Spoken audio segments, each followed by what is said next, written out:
It's very commonly said that the root of most human unhappiness is the sense that one's life has no meaning.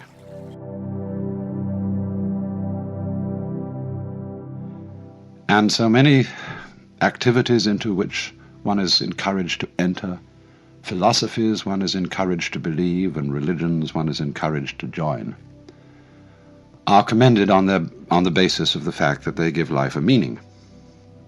I think it's very fascinating to think out what this idea itself means, or what it is intended when it's said that life has to have a purpose. Well, now, it's pretty obvious, I think, that when we talk about life having or not having a meaning, we're not using quite the ordinary sense of the word meaning as the attribute of a sign. We're not saying, are we, that we expect this natural universe to behave as if it were a collection of words, signifying something other than themselves. It isn't a point of view which would reduce our lives and the world merely to the status of signs. And it's obviously in some different sense than that that Goethe wrote his famous lines at the end of Faust, Alles Vergängliche ist nur ein Gleichnis. Forgive my pronunciation of German. All that is mortal, or all that is perishable, is but a symbol. And so, a symbol of what? What do we want to feel? What would satisfy us as being the meaning behind this world? It's so often, you know, that we don't follow our ideas and our desires through. Most of the things that we want very fervently are things that we've only half glimpsed. Our ideals are very often suggestions, hints, and we don't know really exactly what we mean when we think about it. But there is this obscure sense in which we feel that life ought to have significance and be a symbol in at least that sense, if not just so arid a symbol as a mere sign. Or it also may mean that life is meaningful.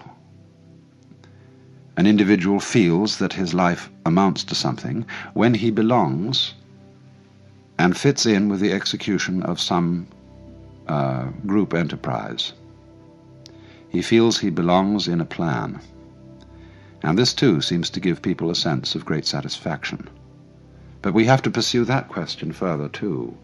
Why is it that a plan, why is it that fellowship with other people gives the sense of meaning?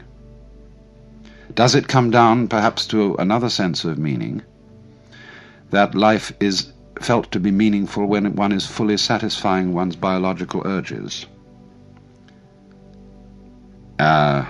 including the sense of hunger, the sense of love, the sense of self-expression in activity, and so on. But then again, we have to push that inquiry further. What do our biological urges really point towards?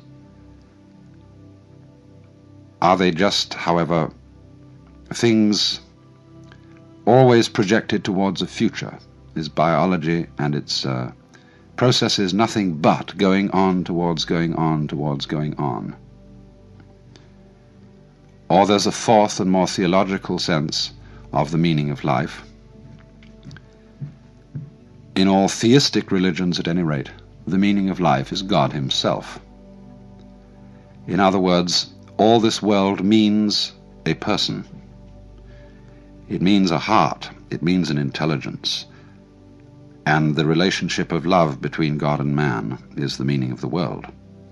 The sight of God is the glory of God, and so on. But again here, there's something to be further pursued. What is it that we want in love with a person and even a person in the sense of the Lord God. What is the content of it? What is it that we are really yearning after? Well, now, if we go back to the first point, taking Goethe's words that all that is transitory is but a symbol, and that we want to feel that all things have significance, it does seem to me that there's a sense in which we often use the word significance, where the word seems to be chosen quite naturally, and yet at the same time it's not quite the right word. We say, for example, often of music, that we feel it to be significant, when just at the same time we don't mean that it expresses some particular kind of concretely realizable emotion, and certainly it's not imitating the noises of nature.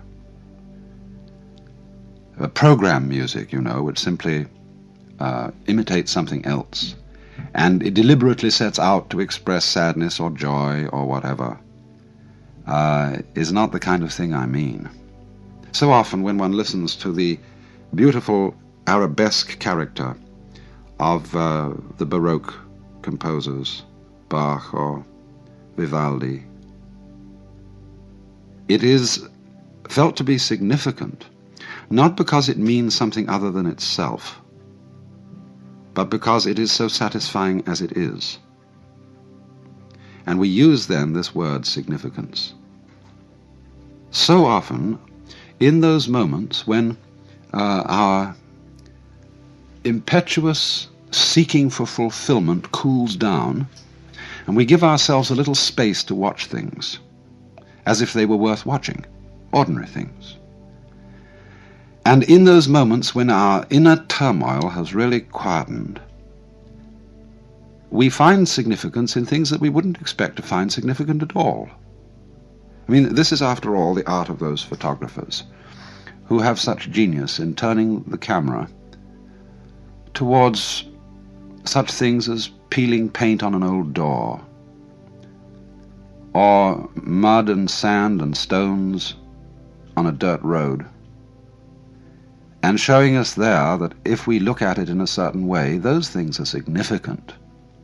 But we can't say significant of what so much as significant of themselves. Or perhaps significance then is the quality of a state of mind in which we notice that we're overlooking the significance of the world by our constant quest for it later.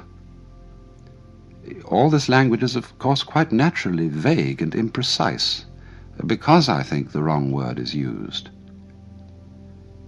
And yet not entirely the wrong word, because, as I said, it comes so naturally to us, that in those moments the significance of the world seems to be the world, seems to be what is going on now. And we don't look any further. The scheme of things seems to justify itself at every moment of its unfoldment. To dance is not to be going anywhere. When we dance in the ballroom, we don't have a destination, we're just going round the room. And it's in doing this, it's in executing the pattern, in singing the music with other people, that even though this doesn't point to anything outside itself, we again get the sense of meaning. And this is also obviously the case so often in the satisfaction of the biological urges. Does one live to eat or eat to live?